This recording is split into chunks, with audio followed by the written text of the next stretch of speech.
બનાસકાંઠા સહિત રાજ્યના વિવિધ જિલ્લાઓમાં પશુપાલકોની આજીવિકા સમાન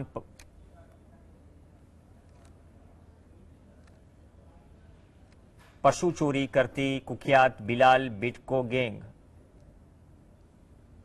ને પોલીસે ઝડપી પાડી। બાતમીના આધારે તપાસ કરી ગેંગના કુલ 9 આરોપીઓની અટકાયત કરાઈ। પ્રાથમિક પૂછપરછમાં સામે આવ્યું કે આ ટોળકી માત્ર પશુઓની ચોરી જ નહોતી કરતી, પરંતુ કતલખાને ધકેલી તેમનું મારણ પણ કરતી હતી। સાબરકાંઠા એસપીના જણાવ્યા મુજબ આ શાતીર આરોપીઓ વિરુદ્ધ ખેડા, અરવલ્લી, અમદાવાદ સહિત વિવિધ જિલ્લાઓમાં 11થી વધુ ગંભીર ગુનાઓ નોંધાયેલા છે।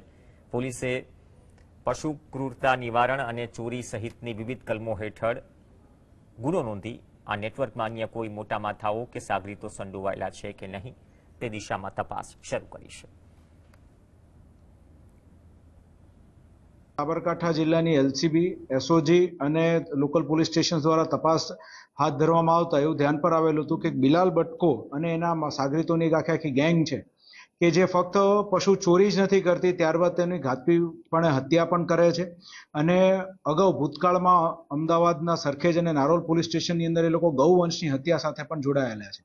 આને ધ્યાનમાં રાખીને તે લોકો જે આખી ગેંગ છે તે લોકો વિરુદ્ધ કાયદેસરની કાર્યવાહી હાથ ધરવામાં આવી હતી।